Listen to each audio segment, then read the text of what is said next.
Of you. Myself doctor Savitri Chaudhary, भारतीय teacher training college जो हमारा यूट्यूब चैनल है उसके माध्यम से मैं आपका स्वागत करती हूँ, आपका अभिनंदन करती हूँ। आज का जो हमारा वीडियो है वो वीडियो है व्यक्तिगत विभिन्नता पर कि व्यक्तिगत विभिन्नता क्या है। इस वीडियो में हम बात करेंगे व्यक्तिगत विभिन्नता के अर्थ की, उसके कारण की और शिक्षा में उसका क्या उपयोग है इसकी।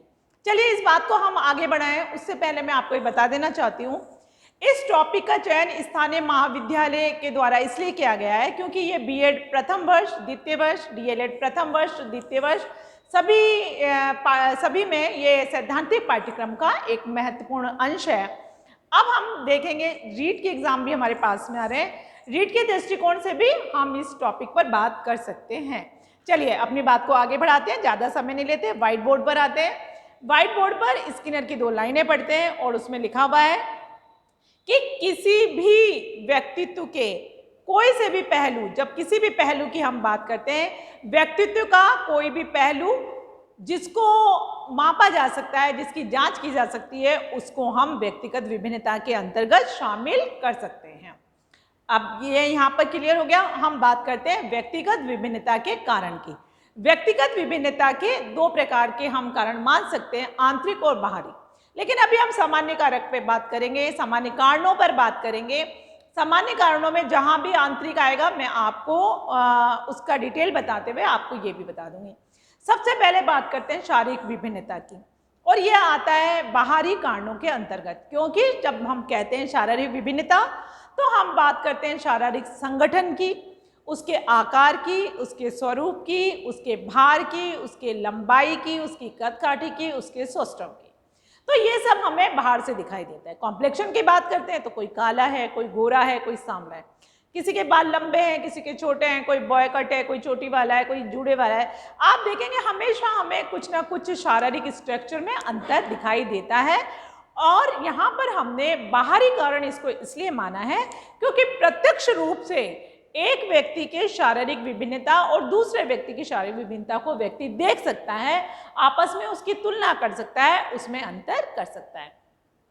चलिए बात करते हैं दूसरे कारण की, और दूसरा कारण है मानसिक विभिन्नता।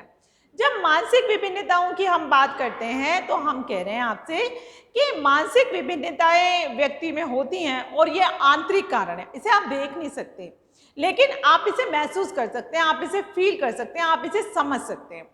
देखिए कोई व्यक्ति, सबकी अपनी अपनी मानसिक योग्यता होती है। कोई व्यक्ति प्रतिभाशाली है, कोई औसत एवरेज वाला है, कोई सामान्य बुद्धि वाला है, कोई मूर्ख है, कोई जड़ है। तो जिस प्रकार से वो अपने में निहित मानसिक योग्यताओं का उपयोग करता है दैनिक दिनचर्या में, कार्य में, शिक्षण में, उसी के हिसाब से हम उसकी मानसिक योग्यताओं का पता लगाते हैं। लेकिन ये तो बड़ा देसी सा तरीका है। हम कैसे पता लगाएं, मतलब कैसे पता लगाएं न्यूट्रल होकर, जिसमें कोई बायसेस नहीं हो, कोई पक्षपात नहीं हो। तो मैं यहाँ आपको बताना चाहती हूँ, मानसिक हमारे पास बहुत सारे बुद्धि लब्धि के परीक्षण हैं। शिक्षा जगत में, मनोविज्ञान के जगत में, शिक्षा मनोविज्ञान के जगत में बुद्धि लब्धि को जानने के बहुत सारे परीक्षण हैं जिन्हें हम प्रमाणीकृत परीक्षण कहते हैं। साइकोलॉजी की भाषा में, मनोविज्ञान की भाषा में उसे टूल कहते हैं। आप उन मानकीकृत परीक्षणों का प्रयोग कर प्रयोज्य पे उसकी मानसिक योग्यताएं, उसकी मानसिक क्रियाएं, उसके आईक्यू लेवल के बारे में पता लगा सकते हैं। चलिए अब हम बात करते हैं सांवेगिक विभिन्नता की। सांवेगिक विभिन्नता कैसे होती है? तो कहते हैं कि सांवेगिक विभिन्नता शैशव अवस्था, बाल्य अवस्था, किशोर अवस्था, युवा अवस्था, प्रौढ़ अवस्था, वृद्ध अवस्था सब में अलग अलग होती है। आप देखेंगे हर एक स्तर जो है, उम्र का जो एक पड़ाव है, उसमें आप देखेंगे किसी में संवेगों में लचीलापन होता है, किसी में संवेगों में कठोरपन होता है। तो आप देखेंगे किशोरों में कठोरपन होता है, शैशवावस्था में लचीलापन होता है, बाल्यावस्था में एक थप्पड़ लगा देते हैं, बच्चा वापस आ जाता है, वो उस समय को भूल जाता है। तो संवेगों की प्रकृति लचीली होती है। तो संवेगों के आधार पर कोई व्यक्ति अनुदार प्रवृत्ति का होता है, कोई उदार प्रवृत्ति का होता है, कोई कठोर प्रवृत्ति का होता है। जैसे हम कहते हैं ना बहुत सॉफ्ट हार्टेड है, अरे बहुत रूड बोलता है। तो आप ये देखेंगे यहाँ पर ये संवेगों के कारण ही है। तो संवेगात्मक स्थिरता को जानने के लिए, संवेगात्मक स्तर को जानने के लिए भी प्रमाणीकृत परीक्षण हैं जिनका प्रयोग कर कर हम व्यक्ति के संवेगात्मक स्तर का पता लगा सकते हैं। और जिस कारण पर हमारी अभी बात हो रही है संवेगात्मक स्तर, तो संवेगात्मक स्तर को आप आंतरिक कारणों में ले सकते हैं। फिर हम बात करते हैं रुचि की विभिन्नताएं। प्रत्येक व्यक्ति की अपनी अलग अलग रुचियां होती है। उससे पहले एक बात है, क्योंकि ऐसा देखने में आया है बड़े एक ही व्यक्ति में रुचियों को परिवर्तित करने वाले बड़े आकस्मिक परिवर्तन दिखाई देते हैं। किसी व्यक्ति की संगीत में रुचि है, किसी की कला में है, किसी की शिक्षा में है, किसी की खेल में है, किसी की गायन में है, किसी की नृत्य में है। तो रुचि का क्षेत्र प्रत्येक व्यक्ति का अलग अलग होता है। रुचियों का मापन करने के लिए भी बहुत सारे रुचि परीक्षण हैं जिनका प्रयोज्य पर प्रयोग कर कर उसकी रुचियों के बारे में पता लगाया जा सकता है। साथ ही इस बिंदु में मैं आपको ये भी बताना चाहती हूँ कि जो रुचियाँ हैं, रुचियों के क्षेत्र तो अलग अलग हैं ही, अवस्थाओं के अनुसार, स्तर के अनुसार, उम्र के पड़ाव के अनुसार रुचियाँ बदलती रहती है। चाहे वो बात कुकिंग की हो, चाहे डांसिंग की हो, किसी भी क्षेत्र में हो, कभी ये खाना पसंद है, कभी वो सब्जी पसंद है, कभी ये कलर पसंद है, कभी उसमें रुचि हो जाती है। तो आप देखिए रुचियों का क्षेत्र बदलता रहता है।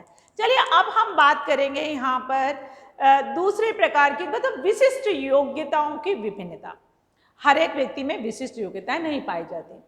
जिन भी व्यक्तियों में विशिष्ट योग्यता पाई जाती है, कुछ एक व्यक्तियों में विशिष्ट योग्यता पाई जाती है, जिनमें भी विशिष्ट योग्यता पाई जाती है, उन विशिष्ट योग्यताओं में आप देखेंगे कि दो व्यक्तियों में हमने देख लिया इनमें विशिष्ट योग्यता, लेकिन विशिष्ट योग्यता के जो एलिमेंट्स हैं, जो तत्व हैं, उनमें भी अंतर पाया जाता है। फिर हम बात करते हैं गत्यात्मक कौशलों में भी क्या होता है, अंतर होता है। गत्यात्मक मतलब मोटर एक्टिविटी, मोटर एक्टिविटी में भी, मतलब मोटर एक्टिविटी का मतलब होता है कुशलता। उन कुशलताओं में भी व्यक्ति में अंतर होता है। किसी की बौद्धिक कुशलताएं कैसी है, किसी की कौन सी कुशल।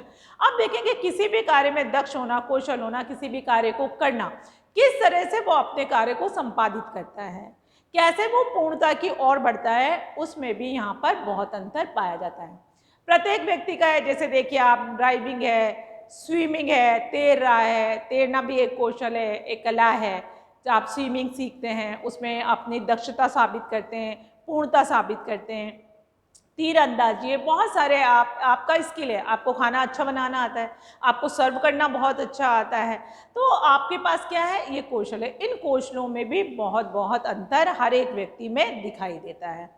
फिर हम बात करते हैं यहाँ पर चरित्र में विभिन्नता। प्रत्येक व्यक्ति का अपना चरित्र होता है, और चरित्र परिवार से, परिवार के संस्कार से, आस पड़ोस से, विद्यालय से, जिस समूह में मैं रहती हूँ वो, अर्थात मेरी जो संगति है उससे, बहुत सारा जो चलचित्र मैं देखती हूँ उनसे, जो अच्छी मैगजीन्स या अच्छी किताबों का मैं अध्ययन करती हूँ उनसे, सभी से चरित्र प्रभावित होता है। स्वभाव धीरे धीरे आदत बन जाती है, और आदत धीरे धीरे चरित्र बन जाता है। तो प्रत्येक व्यक्ति का अपना चरित्र होता है। देखिए उदाहरण बताती हूँ मैं आपको। जैसे अगर हम रामकृष्ण परमहंस की बात करते हैं तो उनका अपना अलग अलौकिक व्यक्तित्व है। देखो साधारण मनुष्य की श्रेणी में नहीं आते, वो महापुरुषों की श्रेणी में आते हैं। ऐसा माना जाता था। उनकी जीवनी जब पढ़ते हैं तो हमने पढ़ा था उनके पास असिद्धि और नवनिधि थी।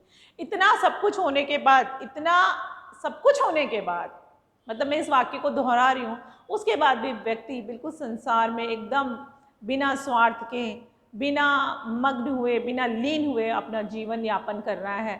कितनी बड़ी बात है। अगर हम बात करते हैं नरेंद्र से विवेकानंद बनने की यात्रा की, कि नरेंद्र विवेकानंद कैसे बन गए, उस महापुरुष की हम याद करते हैं, तो भारतीय संस्कृति, देखिए सबका अपना अपना चरित्र है, सबके अपने अपने सिद्धांत हैं जिनके आधार पर वो अपने जीवन का निर्वाह करते हैं, अपने चरित्र का परिचय देते हैं। सबकी अपनी अलग अलग चारित्रिक विशेषताएं होती हैं। फिर हम बात करते हैं यहाँ पर व्यक्तित्व में विभिन्नता की। प्रत्येक, जब व्यक्तित्व का नाम आता है, जिसको हम इंग्लिश में बोलते हैं पर्सनैलिटी, जब पर्सनैलिटी का नाम आता है तो हम बात करते हैं ऑलपोर्ट की। ऑलपोर्ट की जो व्यक्तित्व पर दी गई परिभाषा है वो बड़ी सर्वमान्य परिभाषा है। उन्होंने कुछ शब्दों का चयन किया है, जैसे मनो, शारीरिक, गत्यात्मक, संगठन, सामाजिक क्षेत्र। तो जब हम बात करते हैं व्यक्तित्व की, तो प्रत्येक व्यक्ति अपना अलग व्यक्तित्व लिए होता है।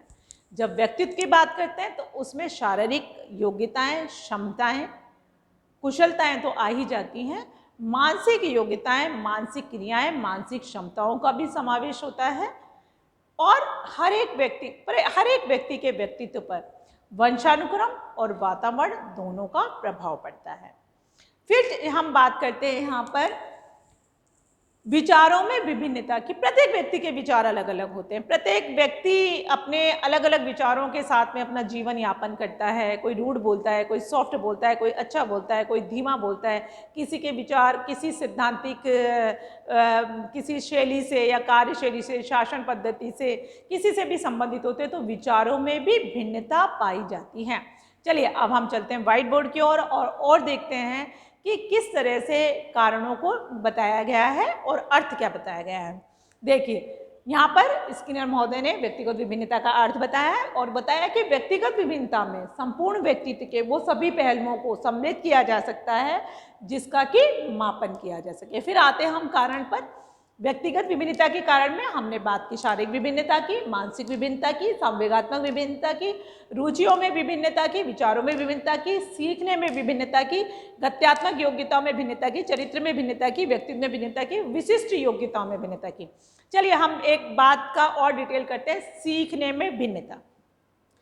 एक समान उम्र के व्यक्ति या एक समान समय पर जन्म लिए हुए दोनों शिशुओं में भी सीखने की जो अमाउंट ऑफ लर्निंग होता है उसमें अंतर पाया जाता है। कोई जल्दी बोलना सीख लेता है, कोई जल्दी उठना सीख लेता है। बताए एक ही समय पे जन्म लिया है, एक ही वातावरण में जन्म लिया है, लेकिन फिर भी देखेंगे उनकी सीखने की जो क्षमता होती है वो अलग अलग होती है। चलिए एक उदाहरण के द्वारा इस बात को प्रूव करने की कोशिश करते हैं कि एक कक्षा में 15 से 20 व्यक्ति पढ़ते हैं, बालक पढ़ते हैं, विद्यार्थी अध्ययन करते हैं। एक शिक्षक उन्हें पढ़ाता है, एक ही शिक्षण विधि से पढ़ाता है, इंफ्रास्ट्रक्चर सेम है, वातावरण बिल्कुल समान है और जिस विषय सामग्री को वो दे रहे हैं वो विषय सामग्री भी समान है। तो अब बताइए जब उनका रिपोर्ट कार्ड बनता है, उनका उपलब्धि स्तर जब हम देखते हैं तो सबका अलग अलग आता है। तो हम यहाँ देख रहे हैं कि सीखने की गति में भिन्नता पाई जाती है और सीखने की गति में भिन्नता पाई जाती है उसके लिए उसकी मानसिक योग्यता। देखो सीखने को बहुत सारे कारक हैं जो प्रभावित करते हैं, थकान है, चिंता है, द्वंद्व है, अंतर्द्वंद है, वातावरण है, आपकी अपनी तत्परता है, मानसिक योग्यता है, शारीरिक क्षमता, बहुत सारे प्रभावित करते हैं। लेकिन इसके बावजूद भी सीखने की गति में भिन्नता पाई जाती है। तो आज का जो वीडियो था उसमें हमने बात की व्यक्तिगत विभिन्नता के अर्थ की और व्यक्तिगत विभिन्नता के कारण की। अगला जो हमारा वीडियो होगा उस पर हम बात करेंगे कि शैक्षिक उपयोगिता कैसे सिद्ध होती है, इसकी व्यक्तिगत विभिन्नताओं का एक शिक्षक कैसे उसके लिए उपाय देता है, कैसे वो शिक्षण कार्य में इसका उपयोग कर सकता है। लगातार आप हमसे जुड़े रहते हैं, इसके लिए बहुत बहुत धन्यवाद।